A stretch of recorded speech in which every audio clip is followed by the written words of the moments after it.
ngayon ko lang nalaman na si Dan Fernandez, bago pala to nagiging congressman sa Lone District of, saan ba to siya na Lone District sa Laguna to sa may Santa Rosa, Laguna. Nagiging city mayor pala to ng Laguna, Santa Rosa. So pagkatapos siguro, di ko naman kasi di ko naman kasi to natandaan ng mga political career ito ni Dan Fernandez. So nung time na yon, ang itong pagiging mayor niya, yun yung nagiging presidente si President Duterte. So may nabanggit siya dito sa pinuntahan to siya sa kanyang opisina sa Santa Rosa nung mayor pa siya. So kinuwento niya kung ano yung mga nagiging proseso niya sa kanilang syudad nung siya ang mayor.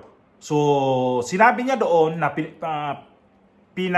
sinusuportaan niya si President Duterte nung kampanya sa War on Drugs. So, ayun, nakikita ko at napanood ko yung sinabi niya kasi may mga pumunta nga doon sa opisina niya. Siguro mga reporter ng showbiz yun, kaya pinuntahan siya. Kasi ang mga pinag-usapan niya tungkol sa showbiz So, tinanong siya kung ano yung mga gagawin niya doon sa syudad. So, sinabi nga niya na meron silang mga programa sa mga druga, yung sa mga addict, yung user.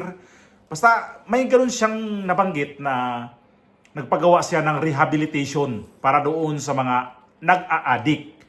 So di ko lang maintindihan itong si Dan Fernandez, dumaan pala to nung city mayor sa Laguna, doon sa may Santa Cruz, dito sa may Santa Rosa. Ngayon, nasa Quadcom na para hindi niya na alam kung ano ang kalakaran nung mga paglaban sa druga nung panahon ni Tatay Digong. Akala ko noong city mayor to siya, magaling siya dito kasi war on drugs ang pinag-usapan Druga ang pinag-usapan itong nasasakupan niya, Laguna. Imposible naman kung wala silang mga addict. Sabagay, inamin niya, mayroon silang mga addict. Mayroon siyang pinarehab na 80. Para makita niyo yung sinasabi niya, para sabihin niyo nag-imbento na naman ako nito ng kwento, i-play natin yung video na to. Pasok, Dan Fernandez, napakasinungaling mo. Lahat ng programa ni Presidente sinuporta. Like yung anti-illegal drug campaign niya. Nung pagkaupo ko, yung mga natokhang namin, siyempre hindi mo alam kung saan dadalhin. Nagpagawa agad ako ng rehabilitation center. Yung Dangal Rehabilitation Center, na nakikita kami ng so many surrenderies, nababago namin yung buhay nila, tapos nabibigyan namin sila ng trabaho. So yun yung isa sa mga accomplishment natin in support of the program of the President. While we were not in the same party when I ran and he ran as well. Pero right away nung manalo tayo, yung programa niya, sinuportahan agad natin. Yung rehabilitation namin, drug rehabilitation namin, kami nagpipinance nun. Ilan ang laman ngayon? Sa ngayon, siguro mga graduate na namin, siguro mga 80 na. Kunti pa lang. 80 na. Sa ngayon, Mayor, buti na banggit mo, maganda yung na-clear mo. Kasi yung iba, pag narinig ng tokhang, iniisip pinapatay. So, di ba? Hindi naman. Differentiate mo. Sumusurrender sila, sinusurrender sila. Kapag natokhang ka, kumakatok, tapos binibigyan ka ng pagkakataon. Tapos ngayon, may dalawang klase yan So, ina-assess namin yung mga drug surrenderies Maring sila low risk, pag low risk lang sila, o yung sinasabing hindi sila masyadong yung gamot ng droga ay talamak sa kanila, ginagawa namin, dinadala namin sila sa mga barangay, sa community-based program. Yung mga community-based program, yun yung mga programa para baguhin yung nakagawian nila or something na bakit sila na-involved dyan. So they do community service. May intervention yan ng pamilya, ng church, ng barangay. 45 days yan na dinadaan namin sila doon. Pag nakagraduate sila doon, nakiklear na sila. Okay, so yung na-assess naman, pag hindi tumino, pag hindi tumino yan, patayin, charot. Hindi. Ito yan, makikita mo yun sa drug testing o kaya sa assessment. Pag na-assess namin sila na parang low risk, tapos medium risk. So, pag medium risk nila at na-assess ng mga doktor namin, dinadala namin sa rehab na. So, doon sila pumapatak naman.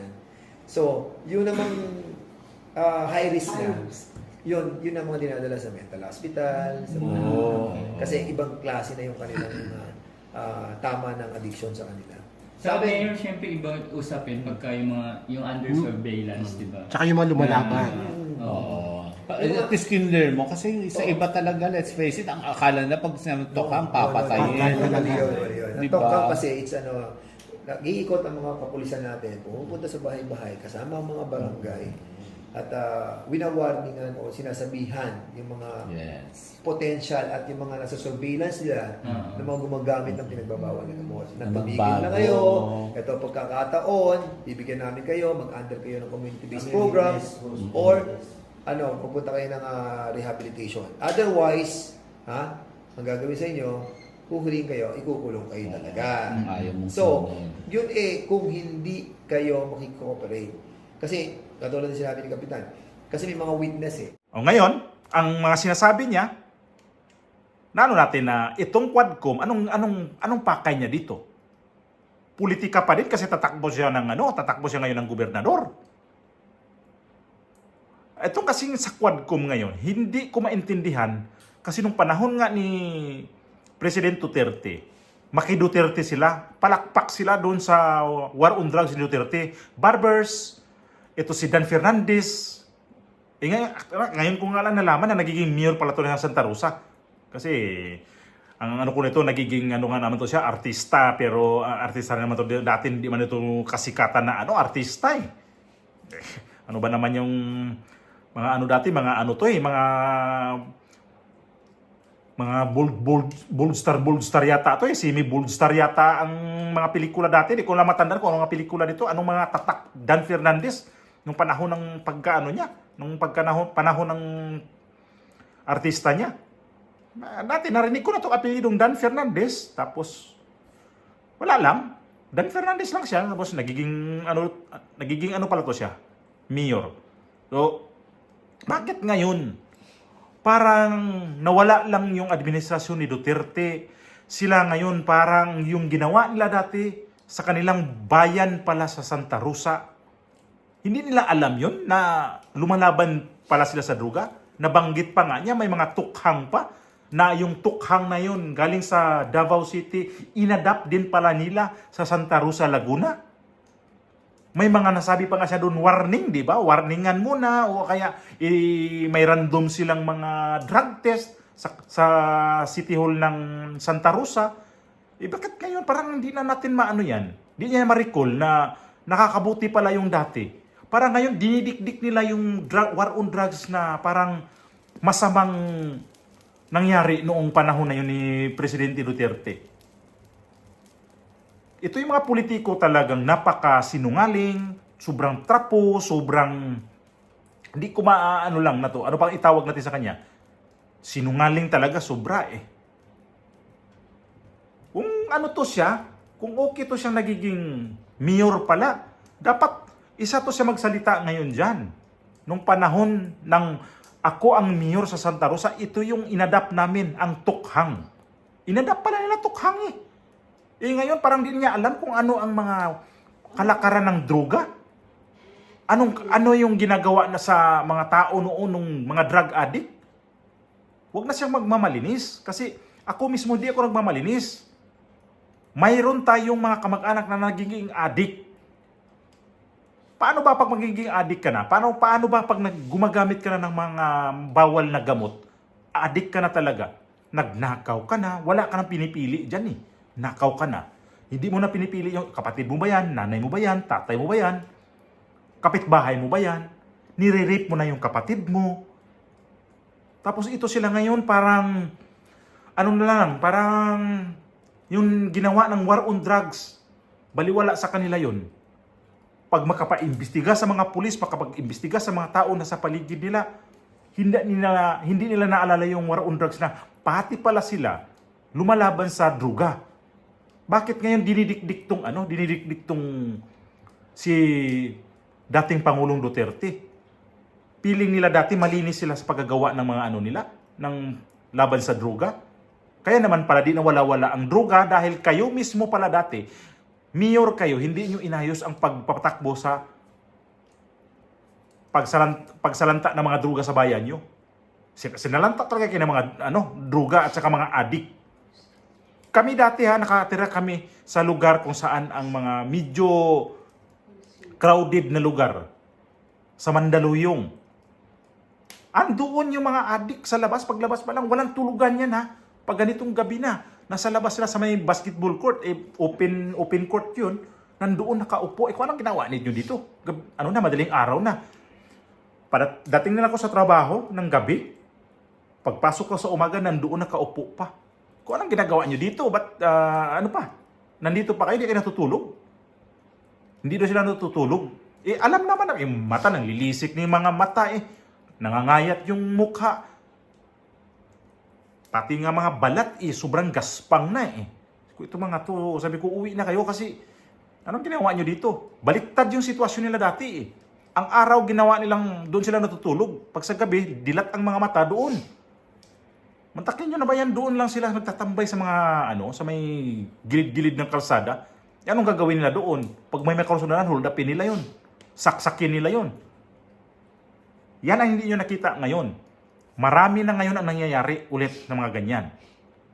Itong Quadcom na ginagawa ng Quadcom, nagproteksyon lang kayo dyan sa mga adik ngayon. Kung ilang buwan na kayo dyan nag-iimbestiga sa Quadcom, bakit di pa kayo nag-file ng kaso? Mga AJK na yan. Para matapos na yan lahat. Ang hirap kasi sa inyo, nandyan lang kayo, nakatunganga kayo dyan, imbestiga para sabihin kayo, lahat kayo magaling kasi.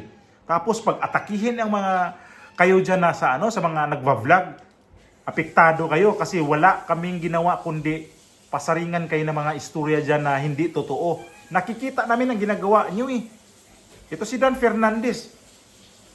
Sayang lang pala yung pagka-mayor mo tapos ngayon na nagiging congressman ka kasi gusto mong umakyat pa ng ibang posisyon, tatakbo ka na ng gobernador. Yan na yung mo. Yan ang pinupuhunan mo, yan ang gawin mong pamasahe para pagiging gobernador. Sayang lang kasi hindi ka talaga mananalo. Kasi yung nakikita kayo dyan sa Quadcom, mangilan-ngilan na yata makalusot sa inyo dyan. Okay lang siguro kung wala talaga kayong makakalaban, pero may makakalaban kayo dyan, tagilid kayo dyan sa mga kalaban nyo. Kasi ang mga tao, di na naniniwala at saka nagsawa na sa inyo sa pag-iimbestiga dyan sa Quadcom. Ang sa Bisaya pa, hilas na kayo dyan. Hilas ba nakakadiri na? Ang mga ginagawa nyo. So ito si Dan Fernandez, kakadiri to. Mayabang ka lang talaga, Dan Fernandez Ano bang yun? Nagbibigay ka ng dyan? Ng 2 buwan na sweldo mo? Ano ba yun? Nakalimutan ko na Kung ano ba yung sinasabi mo na mayroon kang ibibigay na pabuya sa ba yun? Nakalimutan ko na Ulo na banggit ko yun sa aking vlog. Ang yabang nitong na to. Suppose magiging gobernador ka sa Laguna, itong magpapapili ka itong sunod na taon. Hindi ka manalo dong. Sayang ka lang talaga na kakandidato ka pa. Pagod ka lang talaga, Dan Fernandez. Apply ka na lang ng Barangay Tanod siguro sa may bayan ng Santa Rosa. Santa Rosa, madalas ako dyan pumupunta dati. Ang daming adik dyan. Yun pala, yung mayor kasi dyan, walang pakialam sa mga adik. Tapos ang yabang pa niya magsalita na may maroon sila mga pinapatayo na mga na mga rehabilitation center. Mayroon silang drug test na random. Mga empleyado ko nga dito, pina-drug test ko Kami dito. Kung mayroon pala to siyang mayroon palang video dito tungkol kay Dan Fernandez. Buti nakalkal ko to, sabi ko. Kasi ito yung malakas ngayon na manumbat ng tungkol sa war on drugs. Yun pala, nagiging mayor kang lintik mo. Hindi ka pala epektibo sa pagiging mayor mo. Nung panahon ng pagka-mayor mo, sigurado di mo na solve yung problema sa droga sa inyo. Kasi ngayon pa lang dati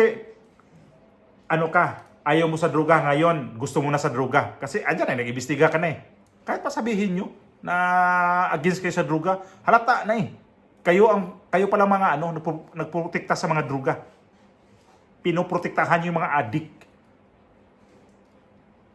Ang mga adik, dyan nagsimula ang krimen ng mga matitining krimen. Imagine mo kaya saksakin ka na lang pag hold upin ka sa pag di mo ibigay yung gamit na gusto nila o pera na gusto nila. Anong gusto mo? Saksakin kita ngayon. Ang dami yan Di lang kasi kayo nakatira ng squatter, mga congressman kayo sa membro ng Tuadcom. Hindi kayo nakatira ng squatter eh. Pag pumasok ka ng squatter, tumira ka ng squatter, nandoon yung mga adik. Ultimo kapitbahay mo na adik, pagka sa gabi yan, parang di ka kilala, na kapitbahay ka. Hingian ka ng pera. Tapos pagka ilang balik mo, mga ilang balik-balik, sa gabi, sunod araw, pagbalik ka rin, hingian ka pa rin ulit yan pag hindi ka magbibigay. Sa gusto nilang, di naman malaki. Kuya, panghingi lang pang ano lang Ang sabi niya, panghingi ng pang ano. Alam namin yun kasi adik eh. Alam na namin yun kung anong ibig sabihin ng pang ano. Pag sa sunod, pag hindi ka magbibigay niyan, mag-recruit na ng isa yun. Sige. Hindi siya titira. Yung isa ang titira sa'yo.